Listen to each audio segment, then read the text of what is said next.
you. So what is so wonderful, Gail, is that I get this fantastic opportunity to introduce you to my world, my community, and I get to meet some of yours. And in this way, we just get to share this wonderful experience together. So I am so delighted that on this Friday, and being 9/11, I thought, wow, what an opportunity to have someone of your grace and brilliance and beauty on this day. So a significant day, certainly. And Dr. Gail Hayes, and I would call you Dr. Gail. Dr. Gail Hayes is a phenomenal woman. She has many, many accomplishments, numerous books, The Power of the Woman Who Leads, You Are a Daughter of the King, many, many more. But the name of her business right now is Handle Your Business Girl. So Dr. Gail, a very warm welcome, and tell us more about Handle Your Business Girl. Well, thank you so much, Nadia, for honoring me by allowing me to be your guest. That's first of all. But I think that Handle Your Business Girl comes from my daughter was bullied. And when she was a little girl, I realized I could not go to school with her. And I said, I would tell her, you go to school and you handle your business, girl. And I'll never forget, she comes home one day and tells me, I coached her through the bullying. She was only 7 years old. She's 22 now as we're talking. And I said to her, she came home and she told me how she had success with what I had taught her. And she said, now say it to me, mommy, say it to me. And she holds her little face up and tears are running. And I said, say what? You know, the part about the business. And I said, business? Oh, I said, you handled your business, girl. I said, let me go and get the domain name just in case I want to use that. And that was what, 15 years ago? I went ahead and secured handleyourbusinessgirl.com, not knowing the impact because it reaches across ethnic lines with women. It resonates with, uteruses, if you will. Because your business is not just doing a business, owning a business. Your business is you. Oh, that is. And Gail, you know, I wanted to share how you and I met was our friend Peter Winnick and Bill Sherman have this mastermind group and we joined it. And you have this remarkable energy and seeing you, you know, you have that moment where you go, I don't want it to just be a cardboard cutout. I want to know who Gail Hayes really is. And that's what's so remarkable about going beyond what we just see. And one of the things you said in last week's call, and I wanted to get to it fairly immediately, was you said there are 5 things you should never say to a Black person, to a friend. There are 5 things that we often say inadvertently that we don't realize are offensive. So I thought, again, I'd like to think of today as a day of reconciliation and of rebirth and remembrance and just so many other significant things. Let's start off with that. What are the 5 things that you'd like us to know are offensive, even if it's inadvertent? Okay, let me start by saying one of the things that somebody said to me one time is I was with my colleagues or authors and speakers, and I was like, oh, feeling so good. And I was one of maybe, I don't know, maybe 2 Black women in the whole group of like 300. And I'll never forget, I was having a great conversation and they stopped me. One of them stopped me and said, well, Gail, what do we call you? And I kind of blinked. I was caught totally. You mean Dr. Hayes, Gail? Yeah, right. And I said, what do you call me? She says, yeah, do we call you Black? Do we call you color? I said, oh. And I said, well, let me say this. Why don't you call me sister? Why don't you call me friend? Why don't you call me Gail? I said, when I'm talking about you, I say, you know, the one who wrote the book such and so. And I said, well, you want me to teach you what to call me when you talk about me when I'm not present. And the first thing you think about is my ethnicity and not that I'm a colleague. I said, and by the time I finished with them, call me sister, call me friend, call me Gail. They were weeping because they really didn't know. And I said, I don't think about if you're Irish American, Scandinavian American, Italian American. I don't think about any of those things when I think of you. I think of you as a fellow author and you wrote these books in this genre. So I'm wondering if you could make that transition with me. Okay, so that was one of the things that stands out. Another one is when somebody says, oh, I have somebody I want you to meet. I said, is it a Black woman? Sorry. I mean, you know, we're laughing and often, you know, we're laughing and certainly for me out of awkwardness, discomfort, because it isn't, what we're talking about is very serious. Yeah, it is, but it's real. We have to talk about it so people can see. For both, it's about shifting the lens and the shifting times for me. So when somebody says to you, "Oh, I want you to meet this friend of mine," because it's another Black woman, and you're saying for you, if I want you to meet another person because we have a lot in common, we're both entrepreneurs. One of the things you do is ghostwrite, and you help people publish books for that reason. But don't introduce me for the purpose of being another Black woman. I told him, I said, look, I don't need, I said, and I mean, it's so funny because I've had it happen several times. And I finally said, is it a Black woman? And they go, blink. And I said, I don't need you to help me meet another Black woman. I'm looking for like energy. Right. And I said, that doesn't have anything to do with melanin. I said, I don't need you to introduce me to another Black woman who may or may not have anything in common with me. I said, why don't you introduce me to a woman who's like me, or somebody you think that we're doing the same thing, something like that. And, I've had to call people out on that, and they go, I didn't realize I was doing that. I said, but I want you to pay attention from now on. I said, if you come to me again with another Black woman, I'm going to scream. So, why there's humor. I was having this conversation with a gay friend of mine, and he says, wherever he goes, someone will go, I want to introduce you to and the person can be 40 years older. And, there's the sense of, again, a point out. And it's an interesting thing. I also know someone who's been in recovery, for example, I want to introduce you to this person because, they're also in recovery, as if that is something we've always got in common. But I think these conversations, and I've pointed out before, Gail, it's difficult. As I said to you, I'd so much rather be drinking cappuccino with you and discussing your latest book and ghostwriting my next book. But I feel that it's so important. When you said that in our meeting, you also said, and this is something that's really, and I've shared this a multitude of times since we met, which was, people go, I don't see color. That was my next one. I don't see color. And I was taken aback. And basically my daughter was standing with me because I've trained her to be a communicator in this arena. And this woman says, well, I don't see color. We were in a crowd and my daughter stops her. And she said, when you don't see, she said, please don't say that. She said, well, because when you don't see color, that means you don't see me. Okay. You don't see all the beautiful radiance of who I am. And she says, I only have one friend who can use that excuse, and she's legally blind. Yeah. But the intention there, I think, one of the things, you and I are communication skills trainers, people don't judge you by intention, they judge you by outcome. So the intention is to say, I see you as equal, I don't see. Exactly. But it's that reminder, in South Africa, when someone says to a very well-spoken Black person, you speak so well. They do that it's here very too. Patronizing. So, and I've pointed that out to individuals, but I mean it as a compliment. But what is the underlying thing that generally I don't expect you to speak well? Right. And I think part of having this dialogue is developing that deep consciousness that says, I am really seeing the world from another person's point of view.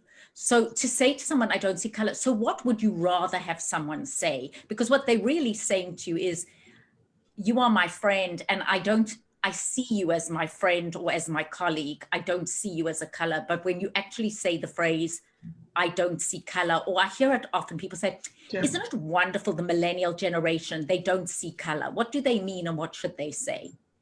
Well, first of all, don't even say that. Why are we discussing ethnicity? My thing is, if you really want to see me, and this is what I say to make people aware. When you're talking you only say that to Black people. Mm-hmm. You don't say that to your white friend. Oh, I don't see color, because there's no need for that. So why is there a need for you to say that to me? So just say, I see Gail. I see Nadia. And so don't even talk about the color. Now, if we bring it up, that's a different thing. And you might say, well, Gail, when I met you, I didn't even think about, I knew you were a Black woman, but that kind of went out the window that you were Black. I loved you. I've had friends say that to me. That's okay. But to immediately get into a conversation with somebody Black, says, I don't see color. Let me tell you what it does. It raises our flags. Where it's like the old Knights of the Round Table movie with the slot, with the castle, when you come up to the wall, we immediately go behind our wall, pull the slot, because we know that eventually we're going to have to deal with you on a race issue because you happen to don't see color. That's a red flag for us. It's okay. You see color because I see color. Right. So there were 5 things. We've discussed the, tell us quickly, recap. Okay, quickly. For those people who are just joining us now, I'm talking to the Dr. Gail Hayes of Handle Your Business Girl. She has multiple books. She helps businesses. She's also a ghostwriter, helps you get published, has remarkable energy, and her latest piece of writing has been around 5 things you shouldn't say to a Black person. And we're discussing what they are. So recap the first 3 and then let's get to 4 and 5. What do we call you? Then I have someone I want you to meet. Of course, it's always a Black person. And then I don't see color. Okay, the other 2 are, well, some of my best friends are Black.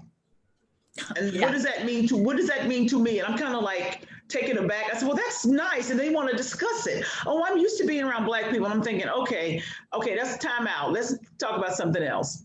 The biggest one that I really, really had heartburn with was this. When are Black people going to get over it? I get heartburn just hearing that, yes. It's like, I had somebody say that to me. And when I did, and this was a person running for office, and I was able to turn around and look at her and say some things that she almost brought her to tears. And I said, when are we going to get over what? And she went on and told me how her family had come here from another nation and whatever. And I said, do you know these words? Give me your tired, your poor, your huddled masses yearning to breathe free, the wretched refuge of your teeming shores. She wasn't familiar with those words. Well, those are the words embossed on the Statue of Liberty. I said, your family came in through the open arms of America. Now, let me tell you how my family got here. And of course, we know the scenario, the slave ships, whatever. And then have you done your DNA personally, Gail? Absolutely. And this is what I said to her. Look at me. I am a fair-skinned Black woman. What does that mean? That means that you most likely your great-great-great-great-grandfather raped my great-great-great-great-grandmother. And I'm standing here as your sister looking at you saying, really? And she was like taken aback. I said, I have white blood. And I said, we can't go back to Africa because we're not Africans. We're Americans. And I said, right now, the soil of America is soaked red with the blood of my ancestors, crying out, treat us fairly. Give us our 40 acres and a mule. So she was so taken aback by that. I said, look at us, look at me. We're women. I said, there are no pure bloods here in America. I mean, think about that for just a minute. There's nobody pure here. And I said, so, and of course, we had a much longer conversation over that piece. But by the time I got finished, she said, I really want to understand, Gail. I said, I know, but you're a beautiful white woman, and you will probably never understand what it is that I live with every day. But I want you to be sensitive when you ask those kind of questions. So she knew that she couldn't ask anybody else that but me, because my life is a bridge. I'm a bridge and a conduit between the races, the genders, the generations, and even the political parties. I understand both sides. And just for your audience, I was the first Black female police officer and firefighter in a little place called Chapel Hill, North Carolina. So I understand a lens differently than most, even with law enforcement. So I'm a Black woman raised in white America who is former law enforcement, because my father was in the military and I lived in Asia and in Europe. So I have an international viewpoint. So when people talk to me, they go, oh, and I have a gift for painting pictures with words to help people understand why I shouldn't do anything like that. So, and I think your conversation for certainly my community friends want to know, Gail. They want to understand. Sure. And that's why having these conversations, I think, is so important. You know, we've spoken about reading White Fragility and The Warmth of Other Suns, and the books that give you insight, that help you understand the other. What other advice and guidance do you have to all of us who want to shift the dialogue and who are having these conversations? And I think you've given certainly that perspective, but, you know, here's a platform to say to people, this is what I want you to understand. What I want people to understand is this: you can ask, but you kind of preface your asking and say, look, I don't mean to offend, but I need you to inform me. Ah, yes. So I always want you to inform me. This is what I say to people. I came to not to offend, but to inform when I'm speaking about this. So you can just flip that around and say, look, I don't want to offend, but I need you to inform me, and don't assume that you know. Let me give you a really quick example. That's a good one. It's a very good one. So what you're saying is radical regard, real respect, and go from a place of deep and I'll let role play it, where I say to you, I really don't mean to offend you, and I come from a place of this, but I want you to inform me. I want to understand more. Yes. And you say that, then people go, it opens people up when they really do, they know you really mean it. People can feel your energy. They can feel your energy. This true of all that is perceived as other, in your training, in your books, and I've been reading about your work. I mean, in deep communication, people can feel if you have a genuine interest to understand them. They can indeed. And so that energy is human. It has nothing to do with ethnicity. It is human. And so for me, it's like, for instance, my daughter was saying on social media, she has all these friends from all over the world, and they were like, we're going to fight for you. We can't say, she said, stop, time out. Okay. When you say you're going to fight for me, that indicates to me that you think you're better, that you're better. Or with. And she said, let's flip that and say you're going to fight with me. And then I need you to ask me how you want me to fight. What weapon you bring? And I said, go girl, because that's basically what it is. You cannot assume that you join this fight because listen, we can't fight. I tell Black people all the time, we can't fight this on our own. Good white people have to be involved. Sorry, but we have to dismantle this together because it's not going to work just all whites, all Blacks. We have to come together to fight this thing and be open to talking about it, having and real. It begins on a micro level, does it not? Absolutely. Being able to have the conversations. What do you say to people who are just afraid to have them? It's uncomfortable. Of course. Well, you know what? We're in uncomfortable times. And the tectonic plates beneath our feet are shifting. But there are those who've always been shifting. And you're going to have to, if you want to survive this thing, you're going to have to link arms, not hands, but arms with us, because we are accustomed to shifting. And I promise you, if we authentically feel that you really want to survive this shift with us, we will gladly link arms with you and show you how to shift. That's what has been heartening, Gail. I mean, there has certainly been, when you look at, there's been a genuine sharing of cross-cultural, multicultural, multi-ethnic people who want to see change in the world. Yes. And my changes started when I was in Okinawa. I had a big crayon box, and I remember this little white boy told me I was Black when I had already found my color in the crayon box, and I told him I am not Black, I am sienna. And he told me I was Black. I said, okay, then what color are you? He said, well, I'm white. I said, no, you're not. You are salmon pink. And I was really outraged with him because how did he get to the second grade when he did not know his colors? And when I tell this story, I tell about racism through the eyes of a child. And my book is coming out called I Am Sienna, where I talk about how I use my crayon box to fight racism. But something I didn't realize until a couple days ago, I scribbled all over the face of my second grade picture after this happened. And as we are speaking, there is a photographer person who is removing those scribble marks for me right now, even as we're speaking, so that when I speak, I can show how it impacted me as a child. But I had to make some different decisions. People say, well, children are not, oh no, children are so impacted, and it helps to shape their view.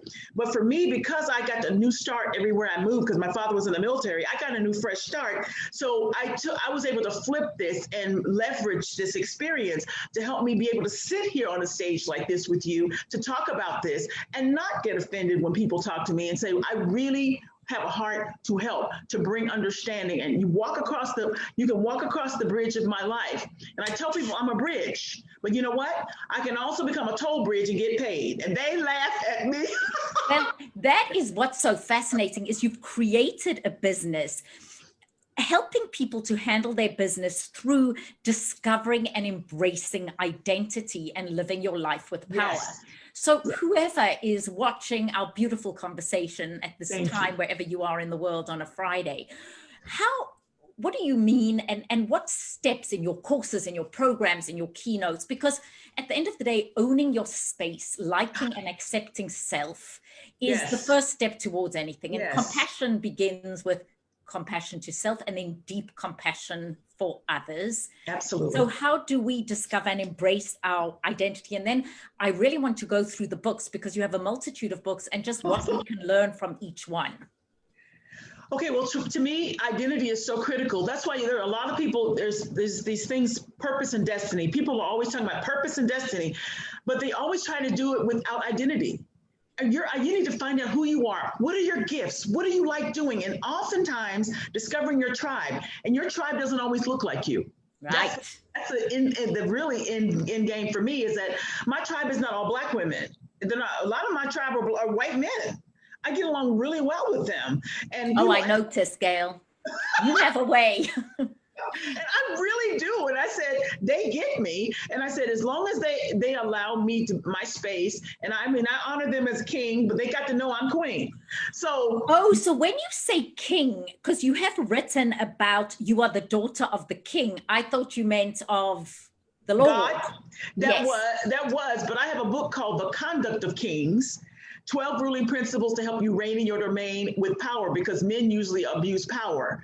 And I help men get in touch with the fact that they cannot abuse their power if they really want to be whole in all areas. So many men are broken and fragmented because they think that once they get to a certain pinnacle, that everything is going to be fine, and it's not. And they can't face they trust to see the vulnerability, the fragile parts of them. So I talk to men about those things and how they can be whole and how they can restore relationship with the women in their lives or with the people in their lives without losing their ego. I said, that's the thing. And I talk to women about the kings, because you cannot be in the presence of a king without being a queen. I tell women all the time, I tell men, do you have a chicken for my table? And they laugh at me. What do you say? Do you have a? I said this to men. I said, do you have a chicken for my table? For my table. You know, like the old days, the queens, do you have a chicken for my table? Okay. And they laugh because they know what that means. I said, we're both royalty. So as such, we must respect that. I said, in any way, when you're playing chess, the queen is the most powerful piece on the chessboard. I noticed that on your website. Yeah. And I told him, I said, we have to come together. So I help people even do those type of things. I really love connecting the dots. Identity is so critical. And if you don't know who you are, you will never know what belongs to you. So therefore, you go to take other people's things because you have no idea who you are and what you're supposed to have. And a person who is secure in their identity has no problem opening their hands and sharing, because they know more is going to come to them because they're giving out. But a person who is not holds things closely. So just taking us back, and thank you for going on this roller coaster with me. You did your DNA, and what came up? I mean, I'm so curious. You found that. Oh my God. I have a woman who wanted to bless me. She's a designer, and she made these coats for me. And she made the first coat she made for me. She actually sent to the nation of Togo in Africa. And I put this coat on and I started crying, and I could not figure out why. Well, I got a phone call from my sister, and she had just got her DNA back. And I said, I have this coat on and I'm just crying uncontrollably and I'm not sure why. She says, Gail, didn't you know we're like 39% Togolese? I said, excuse me? I was so flabbergasted. So I have this whole wardrobe of coats that have many colors that I wear when I speak usually. So there's Togo, right? Togo. And what else? Benin. And I can't remember. Look, I was so busy focused on the Togo piece because that coat was changed to me. It felt something. That's remarkable. Yeah. And when you speak in your beautiful coats, share with us some of the topics. The topics you've given us some background. If you're just joining us, I'm speaking to the Dr. Gail Hayes. She is the CEO of Handle Your Business Girl. She is an international communicator, multiple author, inspirer, extraordinary woman, and I like to say friend. Yes. And Gail, your topics, like if somebody right now is watching and says they love your energy, you're so entertaining, she uses humor to discuss even the most serious of topics. What are some of the keynotes and some of the things that you wish to share with the world? Well, one of them is the IPD principle: identity, purpose, destiny. And like I said before, if you don't know who you are, you'll never know what belongs to you. And I share stories about how I discovered my identity and how it's so critical that we know who we really are. So many people are living lives that other people created for them. It's not a life that they created. You know, they say, oh, I see you're supposed to do this, you're supposed to do that. So many unhappy people because they're doing things that other people decided was right for them, and they're afraid to break free. But listen, you have one life and then you die. You better get it straight and you grab your happiness. You got one shot, and time goes by so quickly. Oh, yes. So I talk about that. I talk to a lot about women because I love talking to uteruses.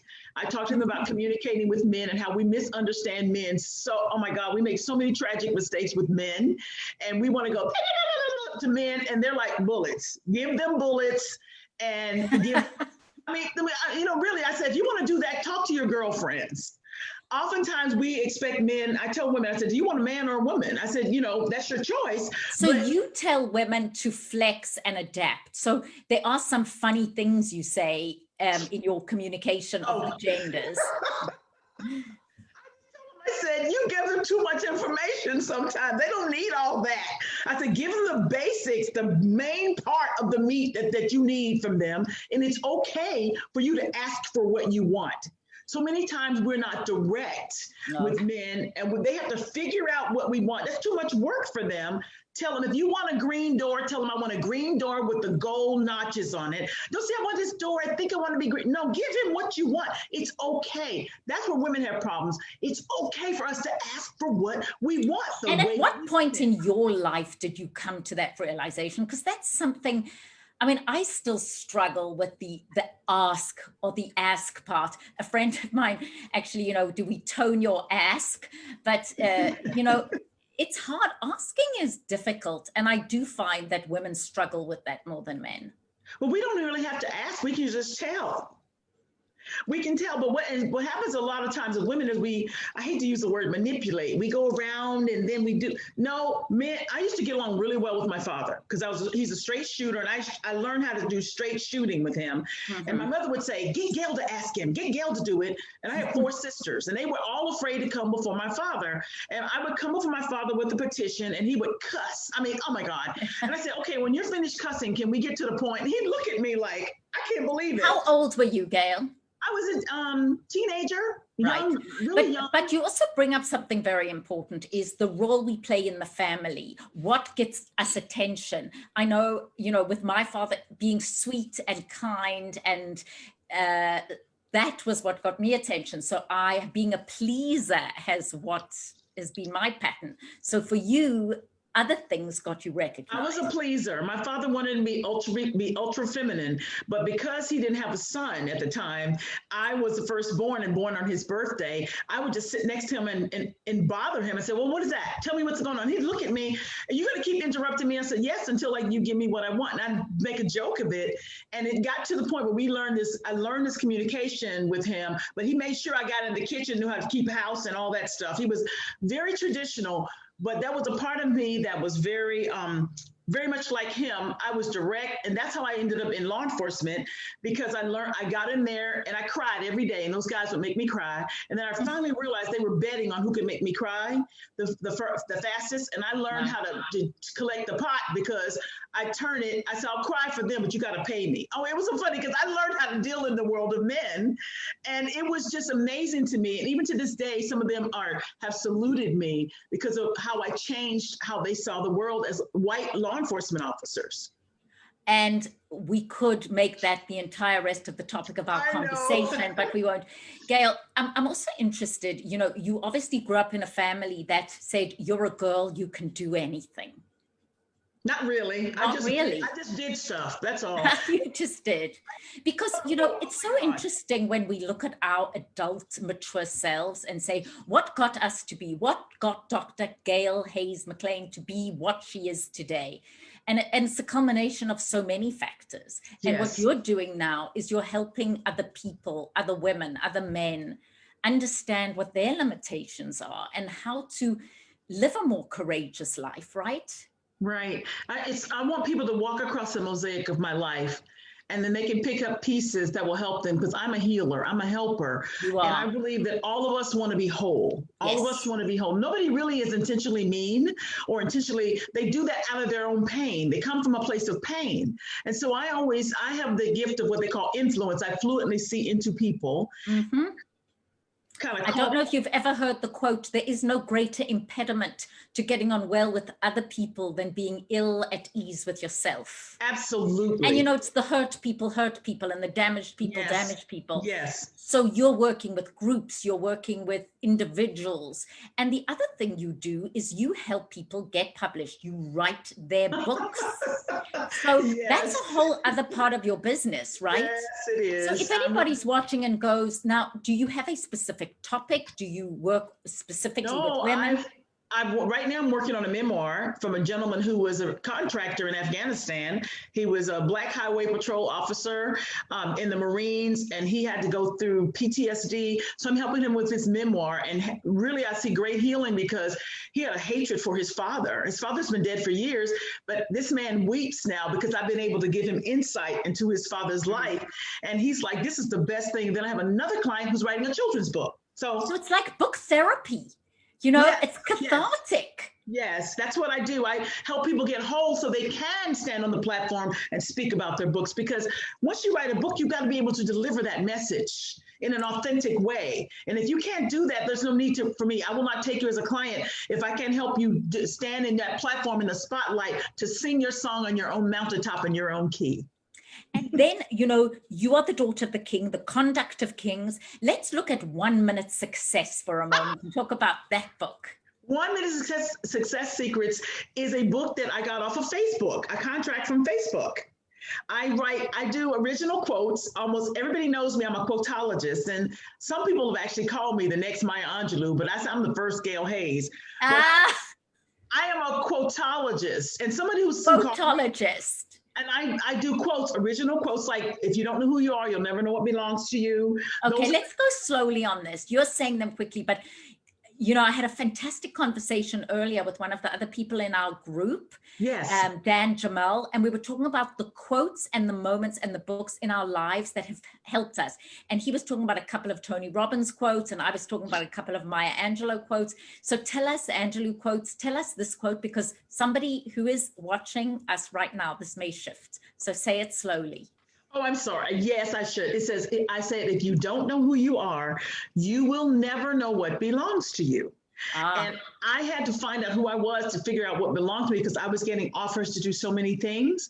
And I was able, once I realized who I really am and what they call my sweet spots of things, I could say, oh no, that's not for me.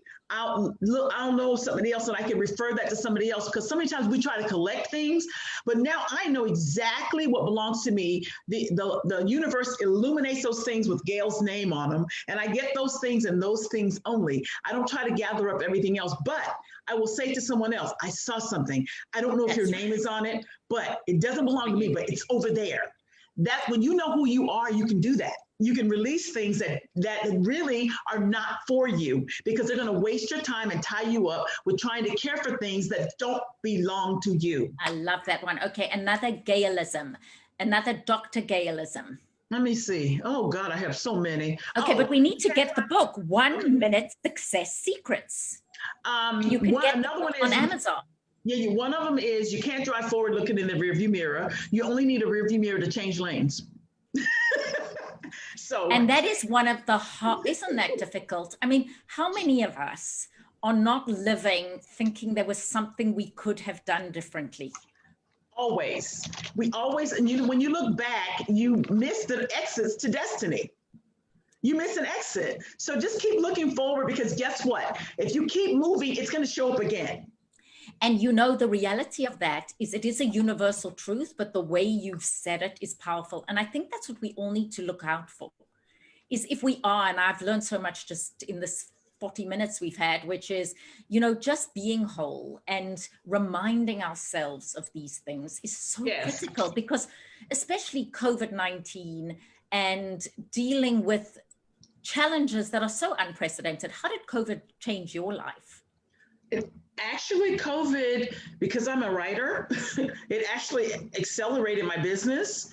I'm very extroverted anyway, but I've learned how to take my energy and focus in, because I have to write to create. It actually helped me to help more people, to touch more people. Because people are, because of the Zoom meetings and everything, everybody is so desperate to connect with people. So it has really created a whole new space for me, if you will. Well, we would not have met, I don't think, if it wasn't for COVID. Right. And then and I should have asked you this at the beginning, but to ask you now, where were you on 9/11, 2001? Oh my God. I was standing in my living room watching Good Morning America. And my husband, my then husband and I, he's a former military brat, former cop. And we were standing there and we watched the plane slam into the building, the first one. And we watched the second one. And you know what's so sad about that? We were not surprised because we had lived outside of the United States. And I said, oh my God, it has finally happened. Somebody has attacked us on our soil. And he and I looked at each other and we kind of knew, because we lived outside the United States, that this was something that was going to shake our nation to the core. And we were hoping that it was not what it was, if that makes any sense. Sure.